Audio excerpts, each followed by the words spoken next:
अगर ये shunt field है, देखो क्या होता है हमारे पास, एक मैंने तुम्हें बताया था, एक होती है हमारे पास फील्ड वाइंडिंग, ठीक है, एक होती है हमारे पास आर्मेचर वाइंडिंग, ठीक है, मतलब जो रोटर के पास होती है वो होती है आर्मेचर और एक होती है फील्ड, ठीक है।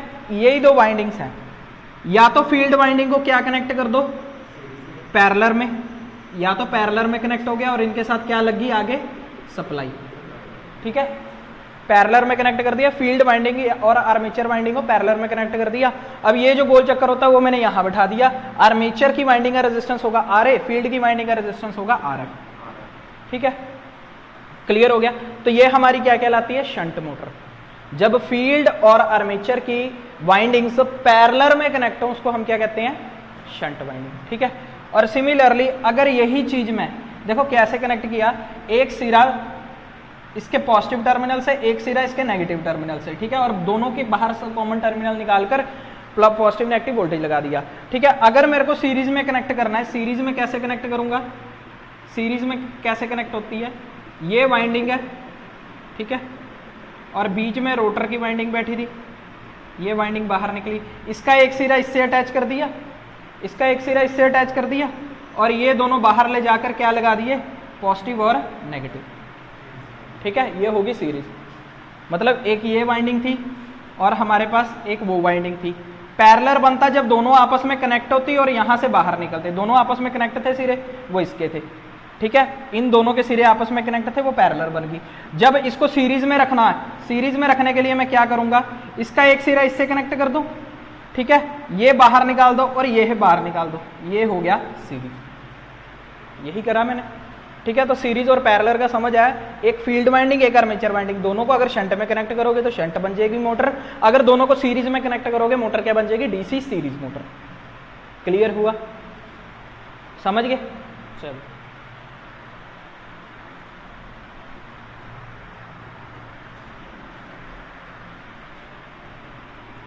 अब देखो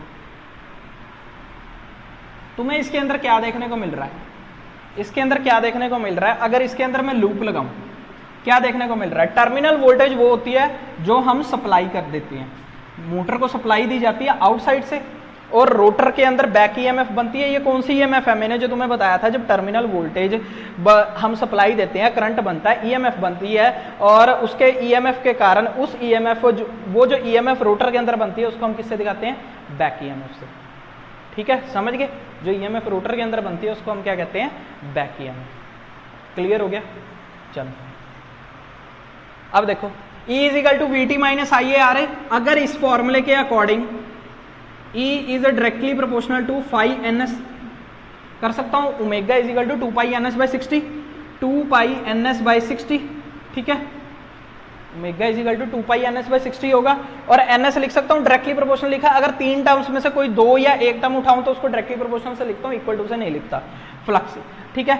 अब ये देखो अगर ये एन एस मैं इधर ले जाऊं तो ये हो जाएगा E बाई फाई, हो जाएगा E बाई फाई, मतलब स्पीड का रिलेशन फ्लक्स से पता लगा, स्पीड का रिलेशन फ्लक्स से पता लगा, ठीक है। और अगर इसको और सॉल्व करूं तो ये हो गया E की वैल्यू क्या है, we T minus I A R A divided by five, ठीक है। ये स्पीड का रिलेशन पता लगा। क्या क्या कर क्या रहे हैं हमने स्पीड को कंट्रोल करना है डीसी मोटर की, तो किन किन चीजों को वेरी करके हम स्पीड को कंट्रोल कर सकते हैं, वोल्टेज को वेरी करके, ठीक है, फ्लक्स को वेरी करके, ईएमएफ को वेरी करके हम क्या कर सकते हैं, मोटर की स्पीड को कंट्रोल कर सकते हैं। यही कैरेक्टरिस्टिक इसके अंदर इंपॉर्टेंट बनेगी, आगे जाके यही आएगी। क्लियर हो गया, तो एक ये फॉर्मूला याद रखना है, एक ये, ठीक है। दूसरा तुम्हें बताइए टॉर्क का रिलेशन क्या है, torque is directly proportional to the phi I A, K तो कांस्टेंट है, जो चीज चेंजिंग होती है उसको हम डायरेक्टली प्रोपोर्शनल में रखते हैं, समझ आ गई।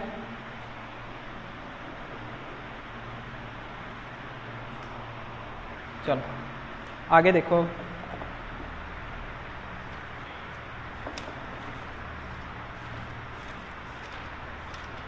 बना लो फटाफट।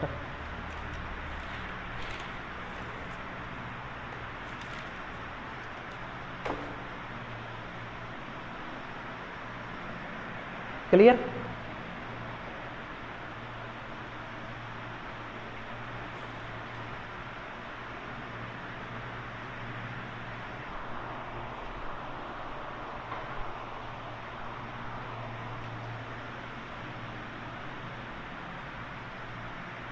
ये दो रिलेशन याद रखना, इससे कैरेक्टरिस्टिक बनेगी। चलो इनपुट पावर देखो, अब input power to the motor, इसको आगे ले जाके मैं बताऊंगा, ध्यान रखना।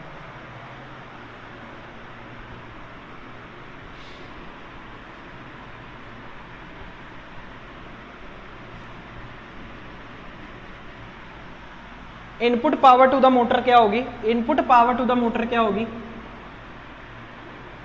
पावर टू द मोटर क्या होगी? वीटी आई होगी, वीटी आई। टर्मिनल से निकलने वाला करंट और टर्मिनल से निकलने वाला वोल्टेज को क्या कहेंगे हम? Input to the motor. अच्छा, इसके अंदर लॉसेस क्या होंगे? लॉसेस कौन से होंगे? आई ए का स्क्वायर आर ए होंगे लॉसेस, ठीक है। आई ए का स्क्वायर आर ए, जो यहाँ पर रोटर के अक्रॉस कॉपर लॉसेस जो मैंने लिए हैं उसको मैं दिखा रहा हूँ, आई ए का स्क्वायर आर ए, ठीक है। अब मेरे को ये बताओ, इनपुट ये है तो मैकेनिकल पावर डिवेल्प कितनी हुई? मैकेनिकल पावर डिवेल्प कितनी हुई? टोटल पावर इनपुट में से, टोटल इनपुट में से लॉसेस माइनस कर दो, वो क्या हुई? Mechanical power developed by the motor. हुई या नहीं हुई?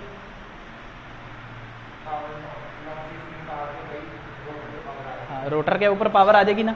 तो total input is equal to V T I minus I A का square R A, mechanical power developed. I mechanical power developed, जिसको हम क्या कहते थे? Gross mechanical power developed.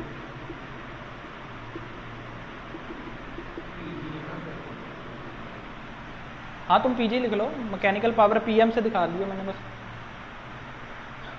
ये आई है input power to the motor, I. Clear?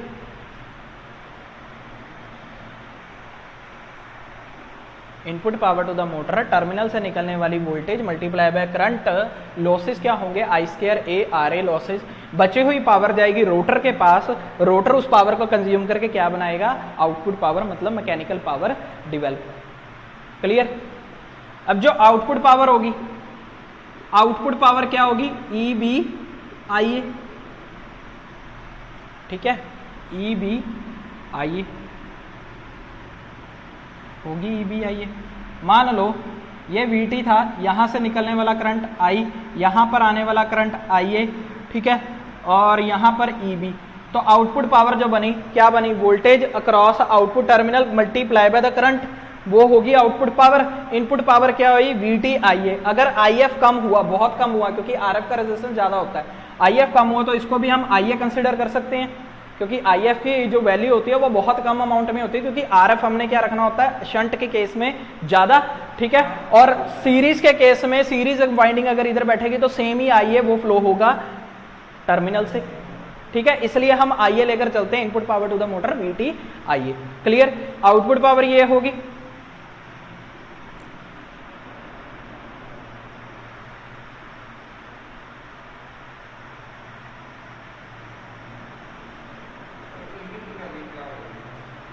किसकी? देखो, अगर इस लूप के अंदर लगाओगे तो minus V T plus I A R A plus E B is equal to 0। यहां पर आर ए बैठा होगा, ठीक है, लूप लग गया। V T is equal to the I A R A plus E B. मतलब ये ध्यान रखो, जो टर्मिनल वोल्टेज है उसको किसको सेटिस्फाई करना है? Voltage drop across the R A plus जो ईएमएफ बनेगी इन द रोटर। क्लियर? तो ये फॉर्मूला याद रखना है डीसी मोटर के केस में। और जनरेटर के केस में ये उल्टा हो जाता है। जनरेटर के केस में रोटर सप्लाई करता है इलेक्ट्रिकल पावर, तो यहां से स्टार्ट होगा minus E B plus I A R A plus V T. तो ई बी की वैल्यू यहां से क्या आ जाएगी? I A R A plus V T. तो वी टी और ई बी की चेंज होगी, ये जनरेटर के लिए, क्योंकि जनरेटर के केस में रोटर पावर सप्लाई करता है, इलेक्ट्रिकल एनर्जी रोटर सप्लाई करता है, तो रोटर से पावर यूं जाती है, और मोटर के केस में टर्मिनल से पावर इधर को आती है, इसलिए वो चेंज होगा। ई बी और वी टी की डायरेक्शन चेंज होगी, ये जनरेटर है, वो मोटर है। क्लियर हुई इतनी चीज? क्लियर हुई? चलो अब देखो, हमने क्या निकालनी है? Maximum power develop. Maximum power develop क्या होगी? जब डीपीएम जब मैकेनिकल पावर जो होगी डिवेल्प डीपीएम को हम डिफरेंशिएट कर दे विद रिस्पेक्ट टू आईए इज इक्वल टू 0 पुट कर दे, ये हमारी क्या निकलेगी, maximum mechanical condition for a maximum mechanical gross mechanical power develop. Clear, gross mechanical power develop. Clear, इतनी चीज क्लियर हुई। ठीक है, मैक्सिमम मैकेनिकल पावर निकालनी है तो क्या करेंगे, डीपीएम बाई डीए को क्या कर देंगे, इक्वल टू 0। तो कंडीशन क्या आएगी, इसके अंदर कंडीशन क्या आएगी, I A R A is equal to, लिखो पहले ये लिखो फिर मैं इरेज करूं इधर से, ये वाला लिखो ना, मैक्सिमम मैकेनिकल पावर डिवेल्प, लिख लिया। जब इसको डिफरेंशिएट किसके रिस्पेक्ट में करना है, कई बार यही पूछ लेते हैं कि डिफरेंशिएट किसके रिस्पेक्ट में करना है, तो आईए के रिस्पेक्ट में करना है डिफरेंशिएट। इक्वल टू क्या पुट कर देना है, 0। तो ये हमारी कंडीशन क्या आ जाएगी, IA R A is equal to half of the V. IA R A is equal to half of the V, समझ के चलना। IA R A is equal to half of the voltage applied across the DC motor. Clear, IA R A is equal to half of the voltage applied across the DC motor. Clear, that means voltage जो drop हुआ, voltage drop हुआ वो कितना हुआ, half of the applied voltage, half of the applied voltage. इतनी बात मानते हो, ठीक है। इससे ये कंडीशन आई, करके देखना तो करके देख लो, इसको करके देखना तो करके देख लो, यही वैल्यू आएगी। जब इक्वल टू 0 पुट करोगे तो यही वैल्यू आएगी। ठीक है, ये करके दिखा देता हूं, dPm बाई DIA। ये आईए क्या हो जाएगा, VT रह जाएगा, यहां पर आईए हो जाएगा 1 माइनस 2 IA RA। अब इसको पुट कर दो 0, VT माइनस 2 IA RA को 0 पुट कर दो, तो ये वैल्यू क्या आ जाएगी, VT is equal to 2 IA RA। तो IA RA यहां से क्या आ जाएगा, हाफ ऑफ द VT। ठीक है, समझ गए, डिफरेंशिएट करके दिखा दिया तुम्हें। जब हम कहते हैं ना डिफरेंशिएट करके इक्वल टू 0 पुट करना है, तो जब तुम डिफरेंशिएट करते हो, जिसके रिस्पेक्ट में डिफरेंशिएट करते हो, वो अगर एक बारी है तो उसकी जगह लिखते हैं 1। ठीक है, अगर 2 बारी है, मतलब आईए का स्क्वायर है, तो 2 उसका नीचे उतर के आ जाता है और वो एज इट इज ही रहता है। क्लियर, समझ गए इतनी चीज, उसको 0 पुट कर दिया, अब हाफ ऑफ। अच्छा, इधर से क्या पता लग रहा है, ये रही मोटर, तो VT की वैल्यू क्या हुई, अगर half of the applied voltage है, अगर इसके अंदर पुट करूं तो ये वैल्यू EB की वोल्टेज क्या आएगी, half of the V, half of the V, half of the V यहां आएगी। आइए आर की जगह मैंने half of the voltage applied voltage put कर दिया, तो ये वैल्यू आ गई। क्वेश्चन बना था, बहुत ज्यादा इंपॉर्टेंट क्वेश्चन बना था, और किसी को मोस्टली बहुत कम लोगों को पता है कि मैक्सिमम पावर जब डीसी मोटर में डेवलप होती है, उसकी कंडीशन क्या होती है कि जो ईएमएफ जनरेट होगी वो होगी half of the applied voltage. EMF generated in the DC motor is equal to the half of the applied voltage. समझ रहे हो, मतलब अगर VT की वैल्यू 1 है तो आधी तो EB में बनी और आधा ही लॉसेज में बनी। दैट मीन्स आधे लॉसेज में पावर उड़ गई, आधे लॉसेज में वोल्टेज उड़ गई, वोल्टेज जो थी वो आधे लॉसेज में उड़ गई और आधी ही वोल्टेज EB तक पहुंच पाई। दैट मीन्स क्या हुआ, अगर आधी ही वोल्टेज पहुंच पाई तो करंट इंक्रीज हो गया, अगर वोल्टेज कम पहुंची तो करंट इंक्रीज हो गया। अब जब करंट इंक्रीज हो गया तो आईए आरए का ड्रॉप तुम्हें देखने को मिल रहा है, आधा मिल रहा है तुम्हें। मतलब अब अगर एक पावर दे रहे हो तो उसमें से आधा तो आईए आरए का लॉसेज ही हो गए, लॉसेज हो गए। दैट मीन्स मोटर की एफिशिएंसी क्या बनी, फिर motor efficiency is less than the 50%, 50% और इक्वल टू 50%। मोटर की एफिशिएंसी 50 से कम होगी, मोटर की एफिशिएंसी 50 से कम होगी। क्लियर, तो एक चीज का ध्यान रखना, सबसे मोस्ट इंपॉर्टेंट क्वेश्चन है कि ये वाला क्वेश्चन कि when mechanical maximum gross mechanical power develop at EB is equal to half of the applied voltage. Gross mechanical power develop will become maximum at EB is equal to half of the applied voltage. ये ना मिले option में तो ये मिलना चाहिए, तुम्हें condition मिलनी चाहिए। What is a condition for a maximum power develop, आइए आरए की वैल्यू क्या होनी चाहिए, हाफ होनी चाहिए। ये कंडीशन है, ये क्या है, कंडीशन है, condition for a maximum power develop. अब ये कौन सी पावर डेवलप है, बाय द रोटर, आउटपुट पे नहीं, आउटपुट पे नहीं है, ये आउटपुट पे नहीं है, ये maximum power develop by the rotor. ठीक है, आउटपुट पे जो शाफ्ट पे जाएगी, शाफ्ट पे वो पावर जाएगी इसके अंदर से रोटेशनल और फ्रिक्शन लॉस माइनस होके जाएगी शाफ्ट पे। ठीक है, तो जो शाफ्ट पे पावर जाएगी, जो शाफ्ट पे पावर जाएगी वो क्या जाएगी, mechanical power develop minus iron and friction loss. Iron loss भी होते हैं, कॉपर लॉस तो निकाल दिए, आयरन एंड फ्रिक्शन लॉस। देखो मेरी बात को ध्यान से सुनना, तुमने कभी सुना रोटर के अंदर कोर लॉस होते हैं? होते हैं, रोटर के अंदर भी कोर लॉस होते हैं, हाँ लॉसेज होते हैं, उसके अंदर भी कोर लॉसेज होते हैं। ठीक है, अब मेरी बात को ध्यान से सुनना, आयरन जो कोर लॉसेज होते हैं, कोर लॉसेज जो होते हैं वो रोटर और स्टेटर दोनों के अंदर बनते हैं थोड़े थोड़े। ठीक है, रोटर और स्टेटर दोनों के अंदर बनते हैं थोड़े थोड़े, बट जो स्टेटर के अंदर वैल्यू होती है कोर लॉसेज की वो ज्यादा होती है रोटर से। ये क्वेश्चन आ चुका है। ठीक है, इसलिए हम इसको क्या कर देते हैं, नेग्लेक्ट कर देते हैं। वो तो आगे ही 2 से 5% होते हैं स्टेटर के, वो कितने होंगे 0 से 1%, उसको तो हम इसलिए कंसीडर कभी करते ही नहीं है। समझ गए, समझ गए कि नहीं? तो कॉपर कोर लॉस लिखे, ये कॉपर लॉस मत समझने ना, core losses in a stator is greater than the core losses in a rotor. Clear, समझ गए? इतनी चीज समझ आई, क्लियर हुआ? ये चीज लिख लेना, iron and friction losses minus करके फ्रिक्शन, मैकेनिकल और फ्रिक्शन लॉसेज लिख लो, चाहे आयरन और फ्रिक्शन लॉसेज लिख लो, माइनस करके आउटपुट पे पावर शाफ्ट पे जाएगी। ठीक है, उसको हम क्या कहेंगे, शाफ्ट पावर, शाफ्ट पावर। और यही शाफ्ट पावर हम टॉर्क के सामने रखते हैं, यही शाफ्ट पावर हम टॉर्क, अगर ये टॉर्क शाफ्ट की निकालनी हो तो P shaft divided by omega rotor की स्पीड। अगर शाफ्ट की टॉर्क निकालनी हो तो शाफ्ट की पावर रखेंगे, अगर शाफ्ट की टॉर्क निकालनी हो तो पावर भी शाफ्ट की रखी जाएगी डिवाइडेड बाय उसकी स्पीड घूमने की। क्लियर? हालांकि वहां तक अभी तक कभी पहुंचा नहीं है, इस चीज का ध्यान रखना, क्योंकि हमेशा ही टॉर्क को हम कैसे देखते हैं, mechanical power developed by the rotor divided by omega. ठीक है, क्लियर हो गया? समझ गए?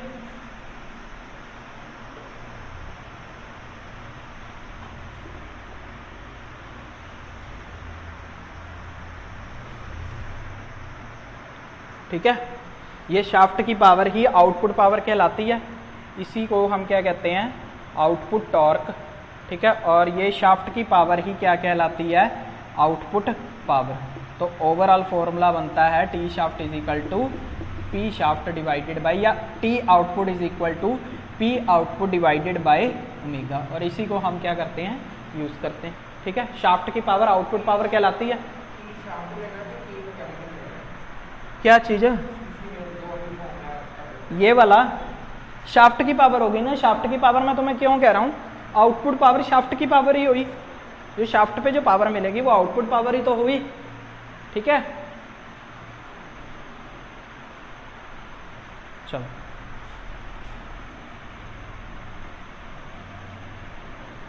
क्लियर हुआ? इतना कर दूं रेज? हाँ मिल जाएंगे। नहीं मैंने नहीं कर रखे अभी, भी करने ही है।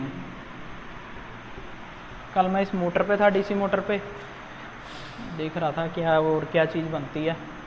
मैं चलो बच्चों को करा देंगे, पीपीएससी का पेपर देना है, डिफ़िकल्ट से डिफ़िकल्ट भी करा दें। चलो क्यों,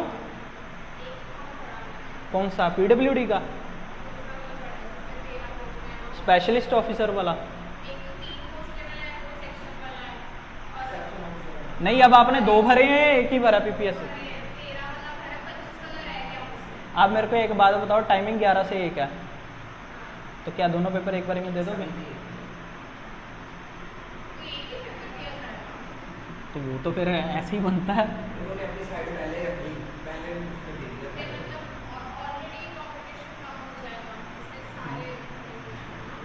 हाँ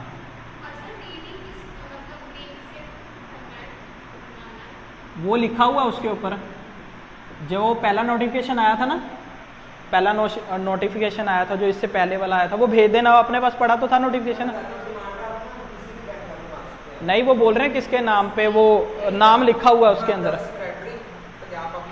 वो नाम लिखा, नोटिफिकेशन था ना, नोटिफिकेशन के अंदर नाम लिखा हुआ है नीचे डिमांड ड्राफ्ट का कि किसके नाम पे बनाना है। बना के रख लो, बना के रख लो, ये कल जाएंगे मेरे ख्याल, कल या परसों जाएंगे, देख लेना कौन कौन जाएगा। जे वो कह देंगे कि सब जमा करवा सकते हैं तो फिर ये तो 2 जा ही रहे हैं।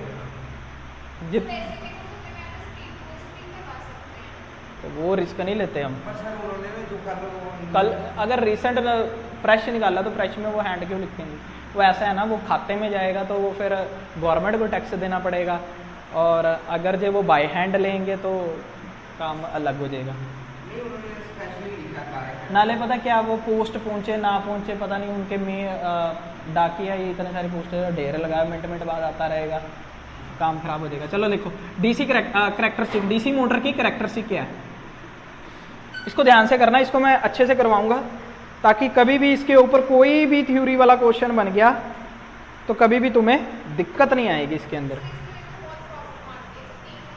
मेरे को पता है, तभी मैंने कल ना स्पेशल मेथड निकाला इसके लिए, मतलब अच्छे से, ताकि तुम्हें समझ आ जाए। कल इस पे टाइम लगा के मैंने मेथड निकाले हैं अच्छे से। देखो डीसी मोटर की करैक्टरिस्टिक क्या है, सबसे ज्यादा इंपॉर्टेंट है, इसी के ऊपर थ्योरी क्वेश्चन बहुत बनता है। लिखो पहले टॉर्क, ये तुम्हें ट्रिक बता रहा हूं ताकि तुम भूलो ना। यहां लिखना है करंट, ठीक है, यहां लिखना है स्पीड। ये कौन सा करंट है, आर्मेचर करंट, आर्मेचर करंट मतलब आईए, ठीक है। ये स्पीड कौन सी है, एन, टॉर्क कौन सी है, टी। क्लियर। अब तुम ध्यान से देखना, पहली करैक्टरिस्टिक कौन सी होती है जिसको हम क्या कहते हैं, इलेक्ट्रिकल करैक्टरिस्टिक। कौन सी होती है, इलेक्ट्रिकल करैक्टरिस्टिक, ठीक है। इलेक्ट्रिकल करैक्टरिस्टिक किस किस के बीच में बनती है, टॉर्क वर्सेस आईए, टॉर्क वर्सेस आईए, वर्सेस लिख लो, टॉर्क वर्सेस आईए। इतनी चीज समझ आई, पहला वर्सेस दूसरा, पहला वर्सेस दूसरा। टॉर्क कहां होगी, वाई एक्सिस पर, और आईए कहां होगा, एक्स एक्सिस पर। ये चीज का ध्यान रखना, जो चीज मैं पहले लिख रहा हूं वो वाई पर है, जो बाद में लिख रहा हूं वो एक्स पर है। क्लियर। दूसरी, इसको नाम नहीं दिया जाता, बस ऐसे लिखा जाता है, speed versus current characteristic, speed versus current characteristic, speed versus current characteristic. That means N versus A, N versus A. तो जो चीज मैंने पहले लिखी है वो क्या आएगी, वाई एक्सिस पर, और जो चीज बाद में लिखी है वो कहां आएगी, एक्स एक्सिस पर। इतनी चीज क्लियर करके, torque versus IA, speed versus IA, इसलिए उसको सेंटर में लिख दिया मैंने, torque versus IA, speed versus IA, ठीक है। उसके बाद मैकेनिकल करैक्टरिस्टिक, कौन सी characteristic, mechanical characteristic, mechanical characteristic. Mechanical characteristic is made between the speed, speed versus torque, speed versus torque, torque versus IA, speed versus IA, speed versus torque. तो ये कहां होगा, वाई एक्सिस पर, और ये कहां होगा, एक्स एक्सिस पर, ठीक। और ये जो चीज होती है ये हम इन दो करैक्टरिस्टिक से ड्राइव करते हैं। ये डायरेक्टली रिलेशन कभी नहीं होता टॉर्क वर्सेस स्पीड का, डायरेक्टली रिलेशन किसी पे भी हमें नहीं बताया जाता, क्योंकि एक ऐसी तुम्हें चीज आगे जाके बताऊंगा जिसके अंदर शंट मोटर के अंदर, अगर मैं शंट मोटर के अंदर रेजिस्टेंस को इंक्लूड कर दूं, ठीक है, तो दोनों ही बढ़ जाएंगे, दोनों ही बढ़ जाएंगे, स्पीड भी बढ़ जाएगी और टॉर्क भी बढ़ जाएगी। तो इसका डायरेक्ट रिलेशन कभी नहीं होता, ठीक है। इन दो ग्राफ से हम इसका रिलेशन बताते हैं। क्लियर। हाँ, तो third is derived from the first and second. पूरी डीसी की करैक्टरिस्टिक में ये तीन ही ग्राफ देखने को मिलेंगे, पूरी डीसी मोटर की करैक्टरिस्टिक में ये तीन ग्राफ देखने को मिलेंगे। इलेक्ट्रिकल करैक्टरिस्टिक किसको कहते हैं, टॉर्क वर्सेस आईए को। मैकेनिकल करैक्टरिस्टिक किसको कहते हैं, स्पीड वर्सेस टॉर्क को। क्लियर हो गया। क्लियर।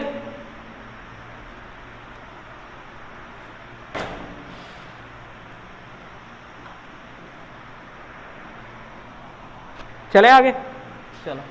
लिखो सबसे पहले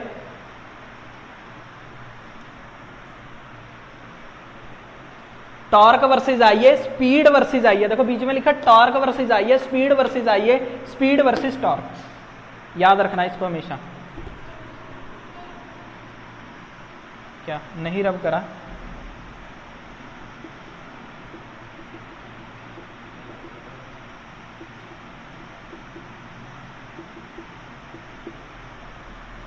third is derived from first and second.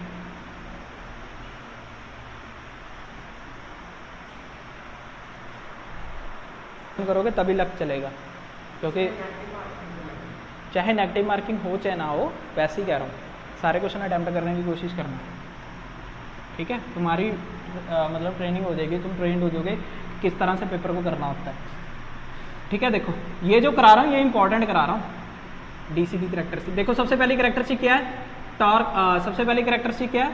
Speed versus आइए ले लें, ये टॉर्क वर्सेज आइए ले लें। चलो स्पीड वर्सेज, पहले स्पीड वर्सेज आइए लेते हैं, हमेशा से यही लेता आया हूँ, स्पीड वर्सेज आइए, ठीक है? अब ये कौन सी करा रहा हूँ मैं? पहले डीसी शंट की। किसकी करा रहा हूँ? डीसी शंट की। डैट मीन्स हमारा यहाँ पर कुछ ये आरए, ये ईबी, और यहाँ पर पैरेलल में क्या लगा हुआ है? शंट वाइंडिंग आरएसएच, ठीक है? जिसको हम आरएफ भी कह देते हैं, ठीक है? बाकी ये शंट में लगती है, इसको हम इसलिए हम इसको आरएसएच कह देते हैं। कंसेप्ट को क्लियर रखना, ठीक है? यह मत कहना पहले आरएफ लिखवाया था अब आरएसएच है, वो शंट करके होता है, मतलब इसको शंट वाइंडिंग कह देते हैं, इसलिए पैरों में इसके एसएच लिख देते हैं। वो आर्मेचर की होती है इसलिए उसके पैरों में आरए लिख देते हैं। अच्छा, इसके अंदर सबसे पहले तुम एक चीज मान के चलना, डीसी शंट मोटर के अंदर फ्लक्स क्या रहती है? Constant. Flux always remain constant. Flux क्या रहती है? कांस्टेंट। वो क्यों रहती है कांस्टेंट? इसके अंदर फ्लक्स कौन बनाता है? पहले मेरे को ये बताओ, फील्ड या आर्मेचर? फील्ड बनाएगी। सबसे पहले हमने डीसी सप्लाई किसको दी? फील्ड वाइंडिंग को दी। फील्ड वाइंडिंग ने अपने पोल्स बनाए, उसी ने फ्लक्स बनाए, ठीक है? तो इसकी वजह से जो फ्लक्स बनेगी, इधर जो करंट फ्लो करेगा उसकी वजह से ही फ्लक्स बनेगी, जिसको हम आईएफ भी कह देते हैं, फील्ड वाइंडिंग, ठीक है? और इसका जो आईएसएच है वो किसके ऊपर डिपेंड कर रहा है? पैरेलल में वोल्टेज सेम होती है, इसके भी वीटी में, इसके भी वीटी में, वीटी डिवाइडेड बाय आरएसएच। इतनी चीज मानते हो? इतनी चीज मानते हो? अगर हमारी वोल्टेज सेम रहती है, अगर हमारी, समझ के चलना, वोल्टेज सेम रहती है, वोल्टेज हमने जो एक बार ही लगा के छोड़ दी, वोल्टेज सेम रहेगी तो रेजिस्टेंस तो चेंज करेगा नहीं, ठीक है? इसका भी एक रेजिस्टेंस हमने फिक्स रख दिया। अब अगर रेजिस्टेंस भी फिक्स है, वोल्टेज भी सेम है, तो जो ये आईएसएच होगा वो भी सेम होगा, कांस्टेंट बनेगा। और अगर आईएसएच कांस्टेंट है तो फ्लक्स भी क्या हो जाती है? कांस्टेंट। बट प्रैक्टिकल में थोड़ी सी डिक्रीज करती है, बट हम उसको कांस्टेंट ही मान के चलते हैं, क्योंकि ये पैरेलल में होने की वजह से वीटी कांस्टेंट रहता है, इसलिए आईएसएच कांस्टेंट रहता है, इसलिए फ्लक्स कांस्टेंट रहती है। मैं आईएसएच की बात कर रहा हूं, आईए की बात नहीं कर रहा जो यहां पर फ्लो करता है, ठीक है? इतनी बात को ध्यान में रखना। क्लियर? समझ गए? Due to the constant terminal voltage current across the field winding remains constant, due to the which flux produced by the field current also remain constant, but in practical it slightly decreases, थोड़ी सी decrease होती है, load के अनुसार थोड़ी सी decrease होना बनता भी है। स्पीड वर्सेज आई है, E इज इक्वल टू, ई क्या होता है? K फाई ओमेगा, और तुम्हें बताया था E is equal to phi omega, ठीक है? और फाई एनएस, ठीक है? और एनएस यहां से क्या आ गया? E by phi, E by phi. Clear हो गया? E बाय फाई, ठीक है?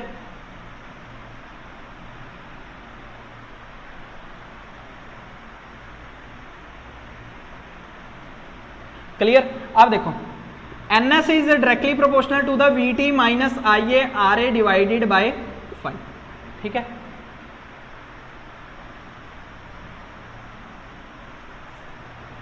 क्लियर? इतनी चीज क्लियर हुई? चलो टॉर्क वर्सेस आईए अभी देखना बताता हूं। ये हो गया हमारा स्पीड। स्पीड कहाँ आती है? ऊपर, और यहां पर क्या आएगा? आइए,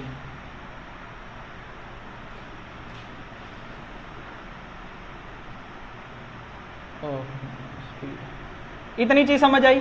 इतनी चीज समझ आई, ठीक है? यहां तक समझ आई ये फॉर्मूला पहले भी। अब फ्लक्स क्या है? कांस्टेंट है। फ्लक्स क्या कांस्टेंट है? During no load, during no load, no load के केस के अंदर आइए क्या हो जाएगा? जीरो। आइए जब जीरो, पहले देख लिया करो, आइए जब जीरो हो जाएगा तो एनएस क्या बचेगा, वीटी बाय 5। एनएस क्या बचेगा, वीटी बाय 5। नो लोड में आर्मेचर का करंट जीरो हो गया और एनएस की वैल्यू क्या हुई, VT by 5। Flux constant, VT constant, तो स्पीड भी क्या रहेगी, कांस्टेंट। तो नो लोड की स्पीड मान लो मैं इधर ले लेता हूं, नो लोड की जो स्पीड आएगी वो इधर ले लेता हूं कुछ, ठीक है, नो लोड की जो स्पीड है वो इधर ले लेता हूं, क्लियर। चलो at load, at load, load के ऊपर क्या होगा, आईए बढ़ेगा। आईए ने स्टार्ट कर दिया इंक्रीज होना, आईए थोड़ा सा इंक्रीज होना स्टार्ट होगा। जब ये आईए इंक्रीज होगा तो स्पीड वैसे तो कांस्टेंट रहेगी, स्पीड कांस्टेंट रहेगी क्योंकि आईए में जो इंक्रीज होगा वो कम होगा, ठीक है, स्पीड कांस्टेंट रहेगी, बट स्लाइटली क्या करेगी, ये डिक्रीज करेगी, थोड़ी सी क्या करेगी, डिक्रीज करेगी, ठीक है। जब VT से ऊपर पहुंच जाएगी आईए की, मतलब ये वैल्यू VT से पूरा ऊपर पहुंच जाएगी तब डिक्रीज करेगी, ठीक है। मतलब कहने का मतलब है जब तक ये इसकी वैल्यू 2 रहेगी तब तक हमें ये क्या मिलेगा, पॉजिटिव मिलेगा। जैसे ही ये वैल्यू ऊपर जानी स्टार्ट हो जाती है तो ये क्या होना स्टार्ट हो जाता है, डिक्रीज होना स्टार्ट हो जाता है। या ऐसे मान लो ये पहले 0 था, 3 थी वैल्यू, बढ़ने लगा 2 होगी, फिर बढ़ने लगा 1 होगी, ऐसे ये डिक्रीज हो रहा है। एनएस की वैल्यू डिक्रीज हो रही है क्योंकि नीचे वाली बैठी वैल्यू तो क्या है, कांस्टेंट, ठीक है। तो ये वैसे तो कांस्टेंट रहेगा बट स्लाइटली डिक्रीज होगा। ये अगर नो लोड है तो ये थोड़ा सा ऐसे करके बनता है, ठीक है। ये नो लोड वैल्यू है, ये लोड की वैल्यू है, तो जो डीसी का ग्राफ बना वो कौन सा बना, ये वाला डीसी शंट मोटर का, ठीक है,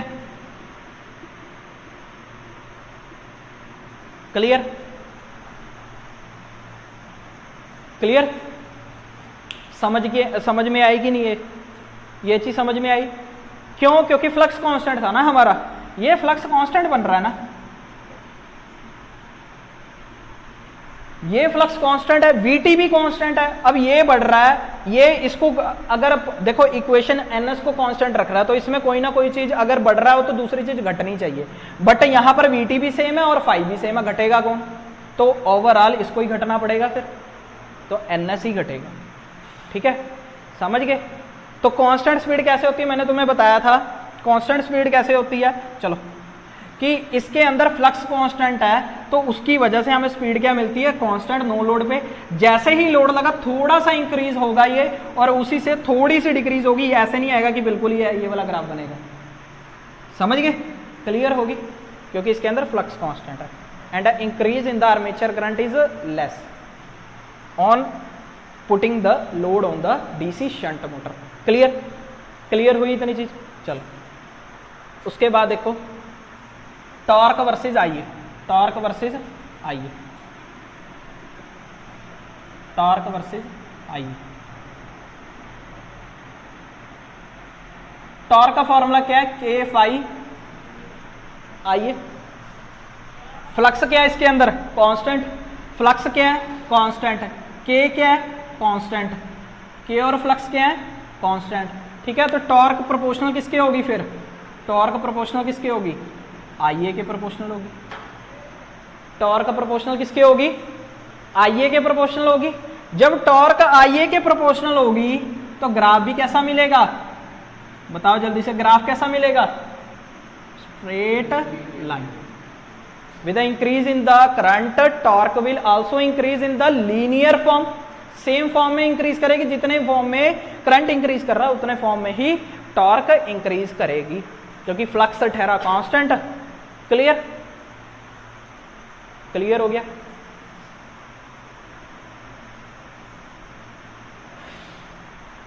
ठीक है, अब इतनी बात को मैं तुम्हें एक और चीज बता रहा हूं, जब इसके अंदर आर्मेचर रिएक्शन आ जाएगा ना, जब इसके अंदर आर्मेचर रिएक्शन आ जाएगा तो ये थोड़ा सा ना, ये यहां जाके ना थोड़ा सा यूं हो जाता है ग्राफ, आर्मेचर रिएक्शन की वजह से, आर्मेचर रिएक्शन की वजह से करंट क्या कर जाता है, आर्मेचर का डिक्रीज, इसलिए वो ग्राफ थोड़ा सा टिल्टेड हो जाता है। बट ये तुम्हें एक्स्ट्रा गेट लेवल का हो गया है क्वेश्चन, ठीक है, बट मैं तुम्हें वो बता रहा हूँ, सिर्फ स्ट्रेट लाइन को फॉलो करेगा, ठीक है, क्लियर होगी।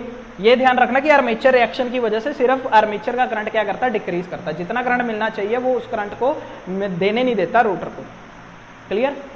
The effect of main flux on the field flux is known as a armature reaction, ठीक है।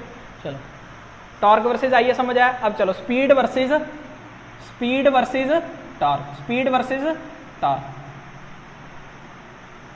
ठीक है। स्पीड वर्सेस टॉर्क का ग्राफ कैसा आएगा, कुछ इस तरह से आएगा।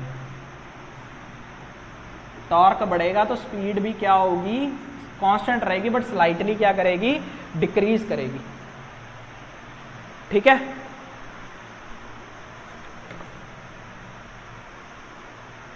अब ये ऐसा क्यों बनाया, टॉर्क किसकी वजह से बढ़ रहा है, आईए की वजह से, क्योंकि आईए बढ़ रहा है तभी टॉर्क बढ़ रहा है। अगर आईए बढ़ रहा है तो स्पीड क्या हो रही है, आईए और स्पीड के बीच में पहले ही हमने ये ग्राफ बनाया था, तो स्पीड और आईए के बीच में भी ये ग्राफ बनेगा।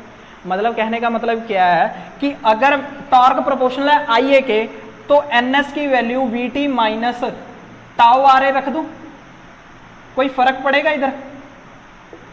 जब आईए टी के प्रोपोर्शनल है तो टी रख दूं आईए की जगह, तो एनएस की वैल्यू टी के प्रोपोर्शनल होगी। अगर टॉर्क बढ़ेगा, टॉर्क अगर इंक्रीज करेगा तो स्पीड क्या करेगी, स्लाइटली डिक्रीज। ठीक है, क्योंकि ये भी किसके ऊपर डिपेंड कर रहा है, आईए के ऊपर। तो आईए भी स्लाइटली इंक्रीज करता है, तो इंक्रीज स्लाइटली करेगा तो स्पीड भी क्या करेगी, हल्की सी डिक्रीज होगी। डायरेक्टली प्रोपोर्शनल है, मतलब मैं तुम्हें रख के दिखाया कि इसकी जगह टॉर्क की वैल्यू भी रख सकते हैं ना, तो कोई फर्क नहीं पड़ेगा। समझ गए, ऐसे नहीं है कि फॉर्मूले के अंदर रख ही दो, यूं नहीं मैं कह रहा। कहने का मतलब यह है कि तुम्हें एनएस और टॉर्क का रिलेशन बताया मैंने, इससे दिखाया है। क्लियर हो गया, तीनों ग्राफ बन गए, कुछ नहीं करा, सिर्फ ई और टी को छेड़ा। हमेशा डीसी मोटर में यही दो ग्राफ चलते हैं, यही दो फॉर्मूले चलते हैं। क्लियर होगी, चलो ये तीन समझ आए अच्छे से। ठीक है, चलो अब लिखो डीसी सीरीज मोटर का, डीसी सीरीज मोटर का।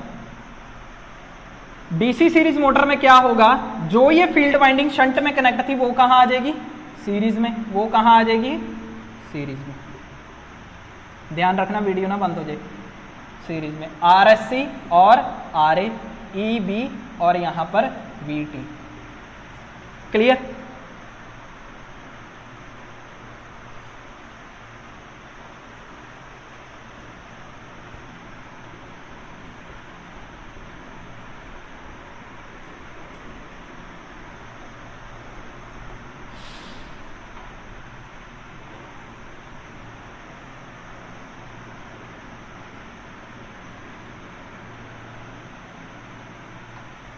क्लियर हुआ। अब डीसी सीरीज मोटर में ना एक चीज का ध्यान रखना, जो फ्लक्स बन रही है ना, ये जो फ्लक्स बन रही है, फील्ड वाइंडिंग में जो फ्लक्स बन रही है वो किसकी वजह से बन रही है, इसके अंदर फ्लो करने वाला करंट। और ये करंट कॉमनली कौन सा है, अगर ये आईए फ्लो कर रहा है तो ये भी तो आईए फ्लो कर रहा है, क्योंकि सीरीज में है। ठीक है, हाँ, तो फ्लक्स किसके ऊपर डिपेंड कर रही है, आईए के ऊपर कर रही है। शंट में किसके ऊपर डिपेंड करती थी, आईएसएच के ऊपर, क्योंकि आईएसएच कांस्टेंट होता था इसलिए फ्लक्स भी कांस्टेंट होती थी। कंसेप्ट को क्लैरिटी में ले आओ, पूरा पूरा क्लियर कर लो इसको। ऐसे ही पेपर के अंदर कोई भी बुक में कुछ भी लिखा हो, बुक में कुछ भी लिखा हो, तुमने इस हिसाब से चलना है। इसे हिसाब से चलोगे तो हमेशा क्वेश्चन बनेगा, नहीं तो अटक जाओगे। बुक वाले पहले कुछ और बताते हैं, बाद में क्वेश्चन के अंदर कुछ और आंसर देकर बताते हैं कि इसका आंसर तो यही होगा, हमें नहीं पता इसका सोल्यूशन क्या है। ठीक है, तो ध्यान से चलना। Flux is directly proportional to IA. ठीक है, अब देखो इसके अंदर क्या हुआ कि E is equal to K phi omega, E is equal to K phi omega. ठीक है, अब इसके अंदर क्या है, अगर at no load NS is equal to VT minus IA R A divided by phi. जब इसके बाद एट नो लोड पे क्या हुआ, आईए क्या हो गया, जीरो। आईए क्या हो गया, जीरो। अब अगर आईए जीरो हो गया तो फ्लक्स भी क्या हो जाएगी, जीरो। फ्लक्स क्या होगी, जीरो। अगर फ्लक्स जीरो होगी तो एनएस की स्पीड क्या हो जाएगी, इनफाइनाइट। इसलिए डीसी सीरीज मोटर को कभी भी नो लोड पे रन नहीं करवाया जाता।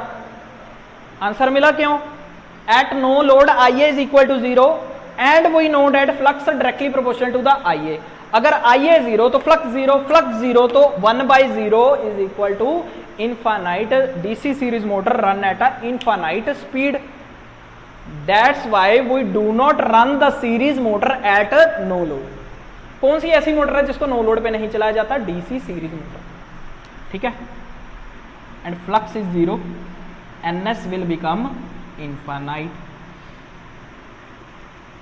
ठीक है, तो कहीं ऊपर से स्पीड चालू कर दूं, नो लोड पे स्पीड कहीं इन्फानाइट से आएगी, इन्फानाइट से आएगी, नो लोड पे स्पीड इन्फानाइट पे आएगी। ठीक है, जब लग गया लोड, एट लोड आईए कर गया इंक्रीज, फ्लक्स कर गया इंक्रीज, एनएस क्या कर जाएगा, डिक्रीज, क्योंकि ये वैल्यू इंक्रीज कर गई तो ये वैल्यू क्या कर जाएगी, डिक्रीज। समझ गए? अब समझ आ रहा है?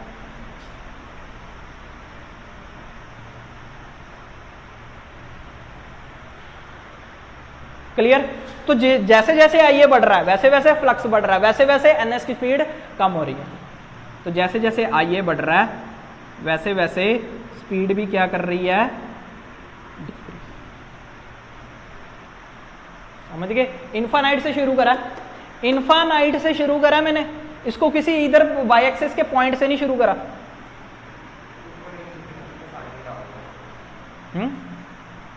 किसके सामने डाल दूं? हाँ लो, इन्फानाइट।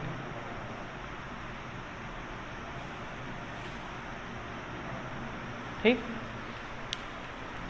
क्लियर हुआ?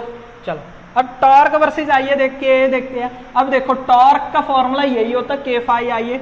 अब तुम्हें पता है मैंने फाई को क्या लिखा था, आईए के प्रोपोर्शनल, तो इसको आईए लिख सकता हूं, multiply by IA, torque is equal to proportional to K IA का स्क्वायर। ठीक है, तो ये क्या हो गया, टॉर्क प्रोपोर्शनल टू आईए का स्क्वायर। फाई की जगह आईए लिखा है, फाई की जगह आईए लिखा है, लिखना तो लिख लो, since phi is directly proportional to IA. ठीक है, अच्छा एक चीज का और ध्यान रखना, यहां पर ना मैंने फाई इज इक्वल टू आईए लिखा है, तो फाई इज इक्वल टू के डैश आईए लिख दूं, इक्वल टू में के डैश आईए लिख दूं, प्रोपोर्शनल साइन हटाऊंगा तो के डैश आएगा। ठीक है, तो फाई की जगह मैं लिख देता हूं के इसका, और ये फाई की वैल्यू के डैश आईए। क्लियर? हाँ, डबल लिख देते हैं, बस हमने तो प्रोपोर्शनल दिखाना ही है। अब ये क्या लिख दूं, इक्वल टू का साइन लिख दूं। ठीक है, इक्वल टू के डैश आईए का स्क्वायर। अब जब मैंने प्रोपोर्शनल उठाया तो आईए स्क्वायर हो गया, क्योंकि वो तो कांस्टेंट टर्म्स है। समझ गए? एक के एज इट इज, ये फ्लक्स की जगह प्रोपोर्शनल था, आईए जब इक्वल टू लिखा तो के डैश आईए लिख देता हूं, कांस्टेंट टर्म आ जाती है जब प्रोपोर्शनल साइन हटाते हैं, तो वो वाला नहीं रहेगा, क्योंकि उसकी वैल्यू तो पी जेड बाई 2 पाई है, इसकी वैल्यू थोड़ी ना पी जेड बाई 2 पाई है, ये तो कांस्टेंट, दूसरा कांस्टेंट है। समझ गए? वो कांस्टेंट हम क्यों लेते हैं, क्योंकि उसके अंदर पोल होते हैं, नंबर ऑफ कंडक्टर्स होते हैं, नंबर ऑफ पैरेलल पास होते हैं, जो कि हम एक बार मोटर के बना दिए चेंज नहीं कर सकते, इसलिए वो कांस्टेंट गिना जाता है।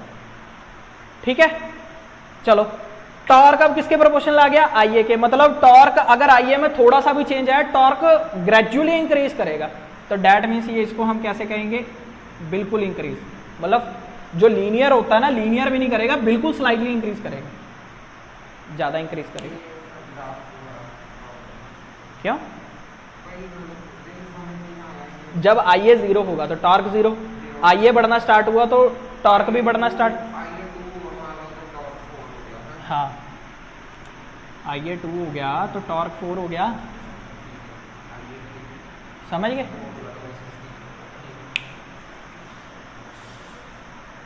ठीक है, समझ गए? तो क्या हुआ, क्या देखने को मिला इससे, हमें क्या देखने को मिला कि हमने हल्का सा करंट बढ़ाया, टॉर्क ने एकदम जंप मारा, अगर हमने हल्का सा करंट बढ़ाया आर्मेचर का, तो टॉर्क ने एकदम जंप मारा। और हल्का सा करंट कब बढ़ेगा, जैसे ही हमने लोड को अटैच करा, टॉर्क ने जंप मारा, टॉर्क ने क्या मारा, जंप मारा। तो it has a high starting torque, DC series motor has a high starting torque. समझ रहे हो? डीसी सीरीज मोटर का क्या है, स्टार्टिंग टॉर्क हाई है। समझ में आ रहा है?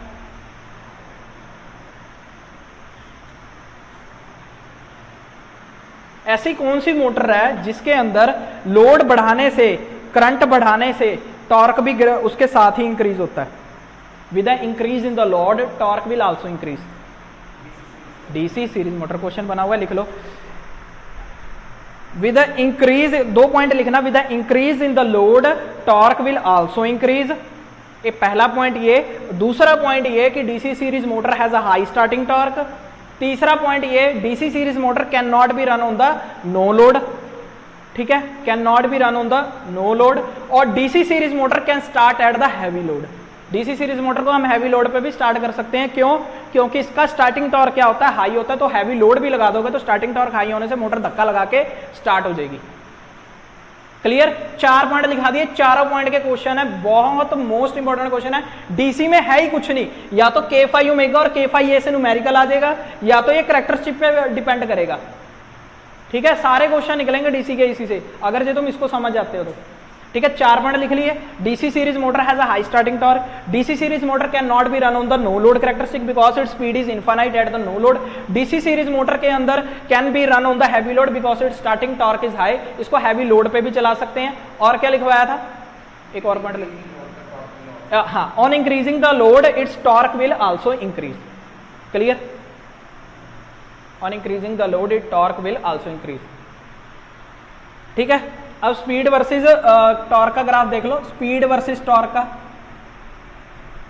स्पीड वर्सेस क्या आएगा,